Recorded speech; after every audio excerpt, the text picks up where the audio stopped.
Maingay ngayon sa social media ang isang senior citizen na kabilang sa official candidates ng Miss Universe Philippines Quezon City.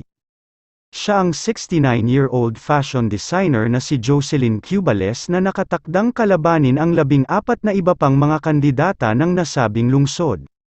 Ang mananalo sa kompetisyon ang siyang magiging pambato ng Quezon City para sa Miss Universe Philippines pageant ngayong taon.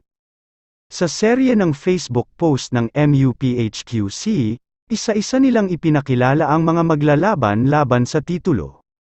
Kabilang na riyan ang kay Jocelyn na naniniwalang maraming mapupulot na aral sa kanya ang mga kabataan, lalo na pagdating sa kanyang mga naging karanasan. Meet Jocelyn Cubales. At 69 years old, she believes that the younger generation can learn a lot from her life experiences, most especially greet, see her give light to the universe, saad sa profile na inilabas ng pageant.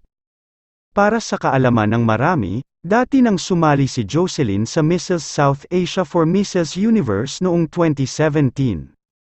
Naiuwi niya riyan ang special award na Mother of the Universe dahil sa kanyang advokasya at charity works na dedicated sa mga bata at kababaihan ng ating bansa. Siya ang kauna-unahang Pinay na nag-compete sa nasabing pageant. Ang coronation night ng MUPHQC ay nakatakdang mangyari sa darating na February 5. Kung maaalala, noong nagdaang Setyembre nang inanunsyo ng Miss Universe Organization ang pagtanggal ng age restriction simula sa taong 2024.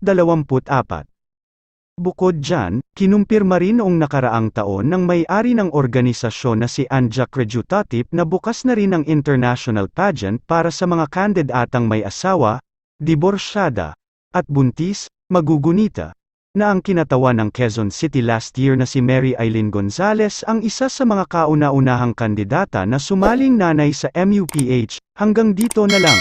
Ano ang masasabi mo sa balitang ito? Paki-comment sa ibaba.